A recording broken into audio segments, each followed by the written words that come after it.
Okay, folks, good morning. My name is Colin McCann. I'm a projects manager for quality safety and service improvement in CDLMS. And with me, we have Adele Brennan, who's the steering group chair of the Falls Prevention Project. She's also the Falls and Bone Health Coordinator for CDLMS as well. You're all very welcome here this morning. This is our third in a series of 4 webinars in relation to our Falls Prevention Framework. Today's topic is environmental and structural considerations in falls prevention. And I'm just advising you all that this webinar is being recorded, so anyone who can't make it today will be able to access it then after the event.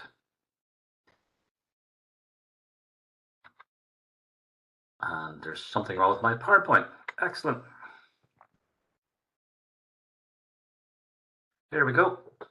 So as I said, today's webinar is environmental and structural considerations in falls prevention.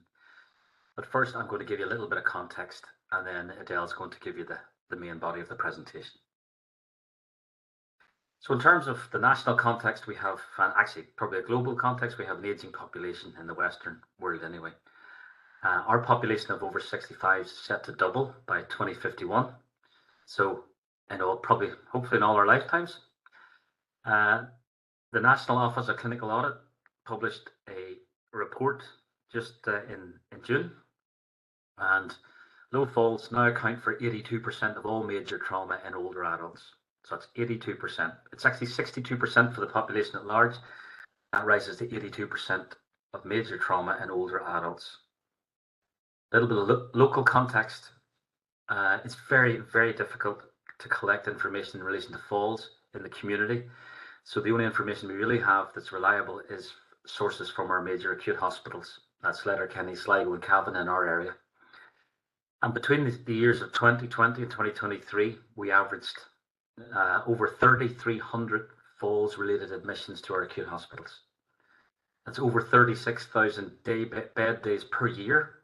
So it doesn't take a mathematician to figure out that if you're admitted with a fall, you're going to stay longer than 10 days. Which is a shocking statistic. How shocking they are, however, it doesn't capture the whole picture, because what it doesn't capture is unreported falls or injuries that are managed at GP, primary care level, or indeed by the individual themselves. It doesn't measure or capture attendances at ED that do not require admission. So all those fractures of wrists and maybe tib and fib and uncomplicated fractures. It also doesn't measure the impact of falls-related injury on individuals and, for example, where they work, their family life, and maybe any commitments in terms of caring that they may have. So if we're not there already, folks, we're heading for a falls-related crisis in our health system. So how do we approach this? Well, a couple of years ago, we set about determining how we might approach this issue. So we decided to produce a falls framework that acknowledged the multifactorial nature of falls. And we want to review best practice in relation to the 4 strands, or the 4 elements, as we call them, of our framework. So that's promoting healthy aging, preventing falls, managing falls, and supporting people at risk post-fall. So we had a framework. The aim was by the end of 2024, and I'm delighted to say look like we're on target. We will have a framework that supports people, that's professionals, clinicians, and members of the public across all care groups, to reduce the number of falls that cause harm to our population. The framework will contain recommendations in relation to medication review, residential settings, incontinence, technology, environmental issues, and exercise and bone health. Those are our 6 working groups essentially that have been set up. The framework will be informed by national and international best practice, including the World Falls Guidelines, which were published in September 22, and the Australian Falls Guidelines, which are yet to be published but will be published this year. We have been lucky enough to receive a draft. The framework will provide the basis for a falls prevention implementation plan. So how we set about our work, this is just a progress to date. As I said, we have the working groups. We set them up in Q2 2022, so we are 2 years down the line, and they had up until Q1 2024 to review national and international best practice and evidence. So all of those groups have now reported their key findings and recommendations. They did that at the end of Q2. And where we are right now is the period of review and feedback you can see there, which is due to complete by tomorrow.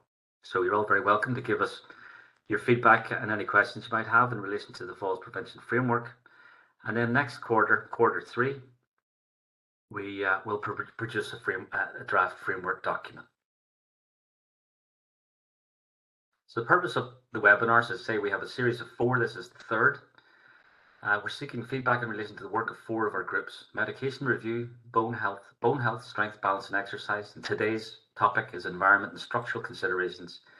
And today's other topic in this afternoon's webinar is residential settings. The remaining working groups focused on areas with limited or emerging research, so that's incontinence and technology. It's important to note that the majority of this existing research relates to older adults and falls. However, expert opinion indicates that much of this work is applicable to people with intellectual disabilities, physical disabilities, and complex enduring mental health issues. And also of note is the work being presented here draws on previous international and national work, including, and I've already mentioned, the World Falls Guidelines, the Australian Fall Guidelines, and the Affinity Project in Ireland, which remains unpublished. So without further ado, I would like to introduce Adele Brennan. As I say, she's the steering group chair. She's the Falls Prevention and Bone Health Coordinator for CDLMS, and she's presenting on behalf of the Environment and Structural Considerations Group. And again, just for those latecomers, I'm just reminding you that this webinar is being recorded. Thank you for your attention, and I'm delighted to pass over to Adele now. Thank you. Thanks, Colin. Okay, good morning all, and I'd just like again to thank you all for logging on to the webinar this morning. As Colin said, this is our 3rd webinar, and we're delighted at the amount of interest, in these webinars. And so, yeah, we thank you for your support. Okay, so I'm just going to share the presentation. Hopefully it can come up okay. Great. So can we all see that? Yes, thanks, Adele.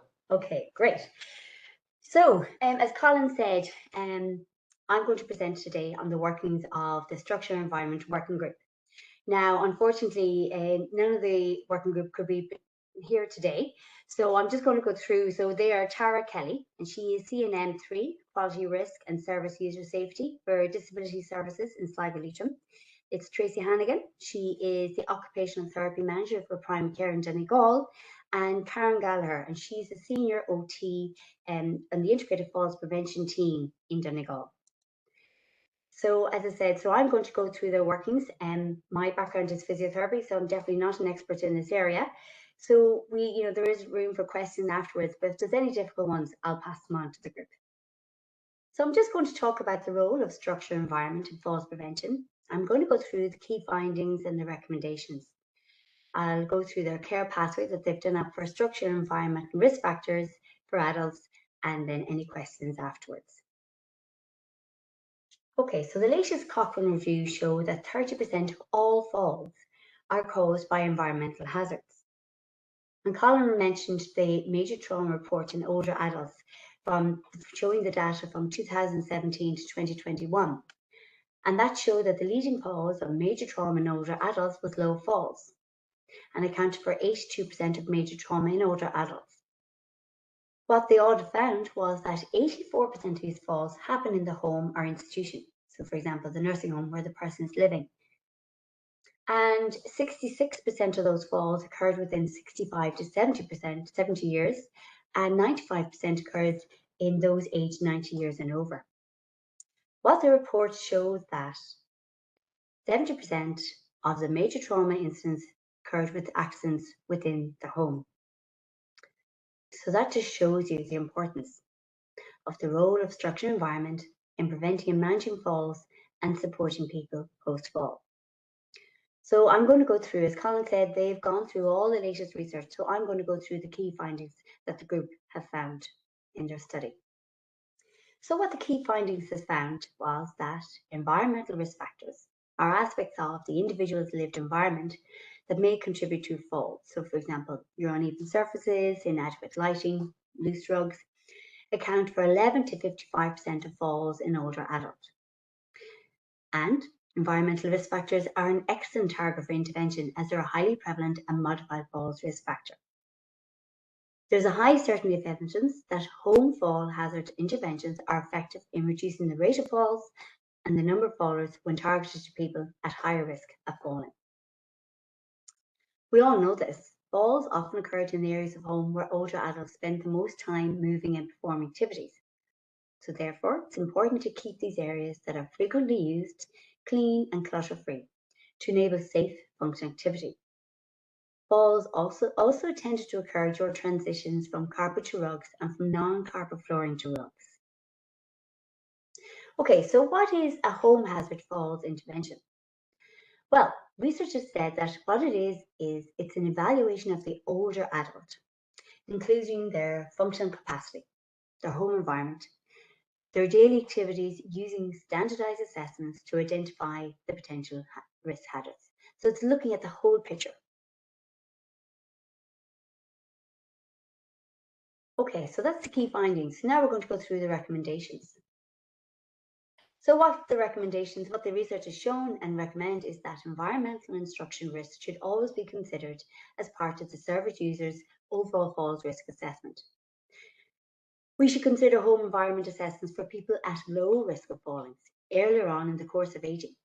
So proactively planning for aging in their home, addressing potential hazards and enabling people to live longer in their own home. Research also indicates that a home hazard falls assessment, an intervention undertaken by an occupational therapist who tailors the assessment and intervention for those deemed at high risk of falls, will reduce the falls by 38%. Massive. Who do they deem at high risk of falling? Well, it's those who said they have a history of falling in the past year, or those who've just been in hospital with a fall, those with severe visual impairment or functional decline, and people needing assistance with ADLs. I kind of put this in because it just shows the importance of the role of occupational therapy, in these interventions. Because the research goes through what the actual interventions look like. And what they have said is that the higher tailoring intervention will reduce falls by 31%. But if you have limited tailoring of interventions, so i.e. if you just had a pre-checklist, so it's not tailored to the individual, it only reduces falls by 5%. So who should deliver it? Again, we all know this, but now we've got the research to back it up. So if these interventions are delivered by the occupational therapist, we get 32% less falls. If it's delivered by other personnel, there's just 9% less falls. So it's not significant. Recommendations also said that a clear evidence-based referral pathway should direct referrals to identify the most suitable care pathway for the service users, those of either falling or at risk of falling due to environmental and structural risk factors, those are in the community and residential care facilities. Now, the group have done up a care pathway for structural environmental falls risk factors in adults. So what the aim of this pathway was, it was to support referrers to identify the most suitable care pathway for their service users, as I said, who have either falling or at risk of falls due to environmental and structural risk factors. So it promotes the importance of environmental and structural risk factors to be considered as part of the overall falls risk assessment. So it's quite a detailed pathway, so obviously I'm not going to go through it, but what it is actually based on the World Fall Guidelines algorithm. And what it does is it goes through a pathway for each of the risks, the level of risk of those who are at risk of falling. So you have those who are low risk, intermediate risk, and high risk. And each of those risks requires a different level of intervention. And what this pathway is, it actually goes through the exact level of intervention that they will need. So it's a really good guidance for people who are referring, into the service. Okay, and there's the references. So as you can see, it's quite detailed. And this is, as Colin said, this is very much a work in progress, and we would value any comments or questions that you may have.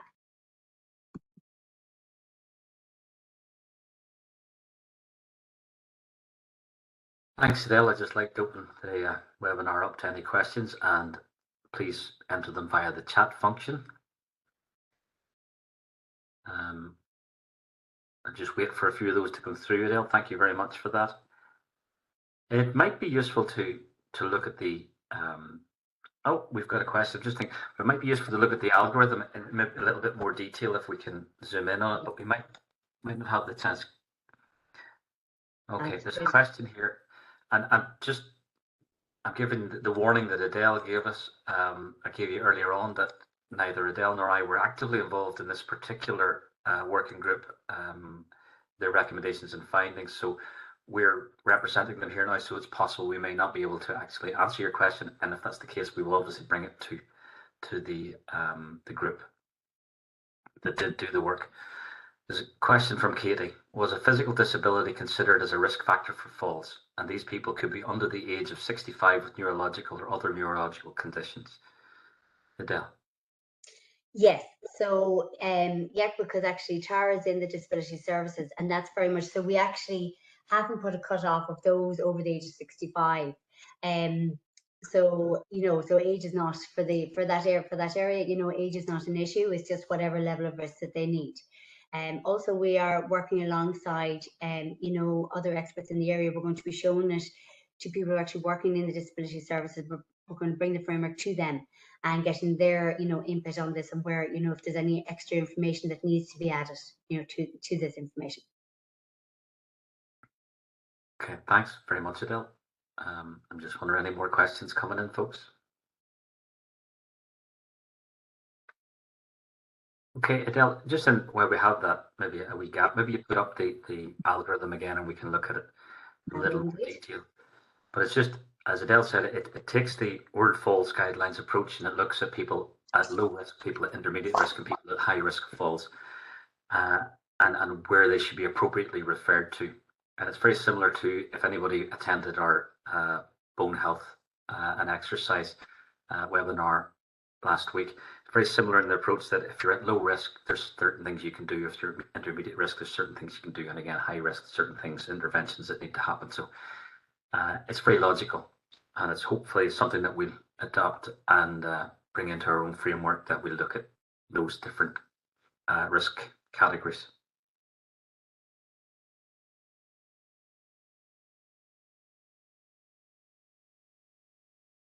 So if you want, I can read through it, Colin. Just can you zoom in? Is all I suppose is really what I'm getting at. It's just so that people, you can actually talk. You can say, okay, this is the low risk.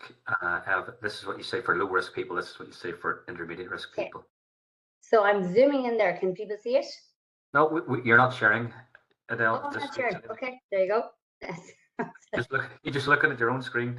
That's very selfish, really. Let's see. How are we doing this? Okay. Now, can we see? No. Just give us a minute. Not yet, but it's coming. Okay.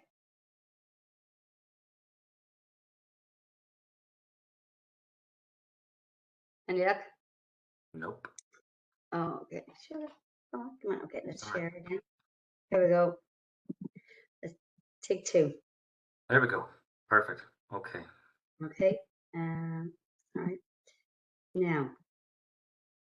And can you see that slide? We can see the slide yet. Okay, great. Okay, yeah. So what I've shown was that, so for those who are low risk, okay, so the goal is primary prevention, and that was one of the things with the World Fall Guidelines. What it showed that, anyone coming in now, if, let's say, going into the GPs or any clinician, should be asked 3 questions. So it should be asked, are you worried about falling? Have you a history of fall? And do you feel, unsteady when you're standing and walking? So even if someone says no to those 3 questions, they're still considered at low risk. And what they should be, what the World Fall Guidelines is all about is primary prevention. So you consider referring to occupational therapists, public health nurse, physiotherapy, social work if social and environmental factors are present, or to other relevant MDT members for assessment interventions appropriate. So what it's recommending is just fall awareness education sessions or information, the HSE land, local education programs and information. And then, response time will be based on the clinical reasoning of the client needs. So then you have those also then at the intermediate risk. Okay, so the intermediate risk is all about secondary prevention to improve a major risk factor. What you're asking is, these clients will complete a referral form and indicate need for environmental hazard assessment. The intervention, which is most effective when delivered by a qualified occupational therapist, is a multifactorial falls risk assessment to complete it, individualised education awareness on falls hazards, environmental assessment and modification advice, provision of aids and appliances to promote function within environment, and provision of education booklet, which includes environmental checklist, and then review to be discharged based on clinical needs. So then you have those with high risk, and that's where they have again your multifactorial risk assessment tool, or they might need an MFAT and multifactorial risk assessment done as required based on the individual needs, and consider also referral pathways, so physiotherapy, ectopic frailty, mass, other specialized services, and maybe support worker services as well. Okay. Thanks, Adele. We're getting a few more questions in now. I might stop that. Okay. Okay, great. Okay, we have, bear with me, folks. Well, Deirdre Lyons has made a comment in relation to we're developing a national frailty education program for the general public, and she would like to include some of the data in the falls and bone health modules. Of course, we'd be delighted, Deirdre, if you would share that in any way you think fit. Thanks, Deirdre. And that's a very important point that Deirdre just mentioned, that we won't be calling it frailty, because I assume some people would take exception to the fact that they were categorized as potentially frail. So it's called get up, get dressed, get moving, which I think fits in very nicely with all our efforts.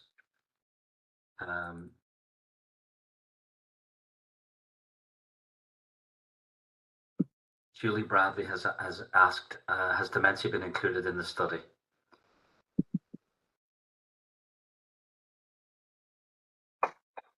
I suppose those who are at high risk of falls, it's just categorized. We haven't actually gone into the particular, conditions or whatever. So it's anyone just at high risk of falls, will obviously need a home hazard risk assessment. And we have, just on that point, we have a residential group setting webinar this afternoon, and that encompasses mental health facilities, mental health service for older people facilities, and obviously just your normal residential settings, which I think the statistics, bear with me, but I think it's between 80 and 85% of all residents are cognitively impaired. So there's great residents there in relation to dementia and falls prevention. Okay. We have no further questions. Folks, please don't feel that you have to make your questions now. If there's anything you want to add later on, please feel free to email myself or Adele. You would both have both our contact details on the emails that went round, both from comms inviting the general services, and some of you may have received individualized invites as well. So please put any comments or questions you may have in the an email to us. Also, as I said, this webinar has been recorded, so it will be available to anyone who's registered afterwards. Probably it's going to take us a couple of weeks to get that sorted, and we'll be able to share the slides with anyone who's registered as well. So I'm going to give one last chance for questions. Enya Nevin has just given us a comment. Thanks, Enya. I'm assuming you're an OT, because your comment says great information and really justifies the need for more resources to ensure OTs and falls teams can target clients earlier in their frailty. Thank you for that, Enya. Okay, folks, if there's nothing further, I'm just going to draw a line under it. Thank you very much for attending. Your participation was very welcome and needed, so thank you. Hope you all have a nice summer. Bye-bye. Thanks very much. Bye. Bye.